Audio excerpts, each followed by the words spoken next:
कहते हैं कि कैलाश पर्वत पर हर कदम के साथ इंसान अपने भीतर की यात्रा भी शुरू कर देता है। साल 2026 की बात है। उत्तराखंड के रहने वाले 32 वर्षीय अर्जुन पहली बार कैलाश मानसरोवर यात्रा पर निकले थे। वर्षों से उनका सपना था कि एक दिन भगवान शिव के धाम के दर्शन करें। कठिन रास्ते, बर्फीली हवाएं और ऊंचाई पर कम ऑक्सीजन, इन सब के बावजूद उनके मन में केवल एक ही नाम गूंज रहा था, हर हर महादेव।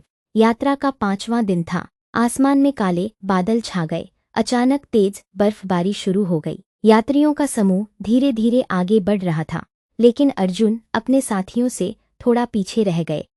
कुछ ही देर में चारों तरफ सफेद बर्फ की चादर बिछ गई और रास्ता पहचानना मुश्किल हो गया। अर्जुन घबरा गए। मोबाइल में नेटवर्क नहीं था, चारों ओर सन्नाटा था। तभी दूर एक छोटी सी गुफा दिखाई दी।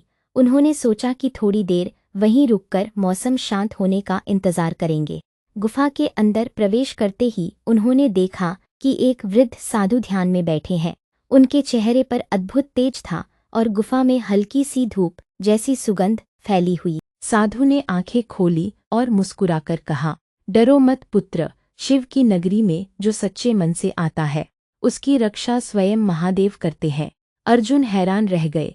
उन्होंने तो अपना नाम भी नहीं बताया था, फिर भी साधु उन्हें पहचानते हुए प्रतीत हो रहे थे।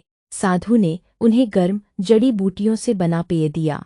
कुछ ही मिनटों में अर्जुन को नई ऊर्जा महसूस होने लगी।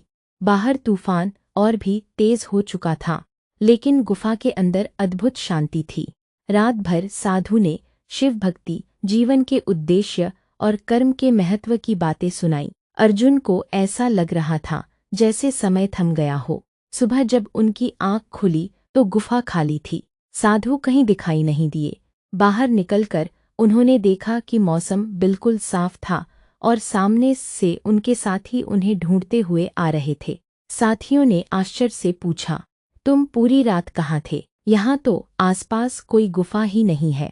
अर्जुन ने पीछे मुड़कर देखा। जहाँ गुफा थी वहाँ केवल एक विशाल चट्टान। उन्होंने अपनी जेब टटोली तो उसमें एक छोटा सा रुद्राक्ष रखा था, जिसे उन्होंने पहले कभी नहीं देखा था। उसे देखकर उनकी आंखों में आंसू आ गए। उन्हें साधु की बात याद आई, जो विश्वास के साथ चलता है उसका मार्ग स्वयं शिव प्रशस्त कर देते हैं। यात्रा पूरी होने के बाद अर्जुन का जीवन बदल गया। उन्होंने अपने अनुभव को किसी चमत्कार का प्रमाण नहीं बताया, बल्कि इसे ईश्वर में विश्वास, साहस और आत्मिक शक्ति का अनुभव माना।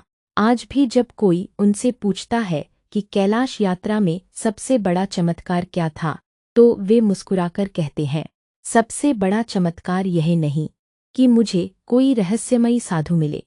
सबसे बड़ा चमत्कार यह था कि मैं डर से विश्वास तक पहुंच गया। यदि आपको यह कहानी पसंद आई हो तो वीडियो को लाइक करें, चैनल को सब्सक्राइब करें और कमेंट में लिखें ओम नमः शिवाय। मिलते हैं अगली रहस्यमयी कहानी में।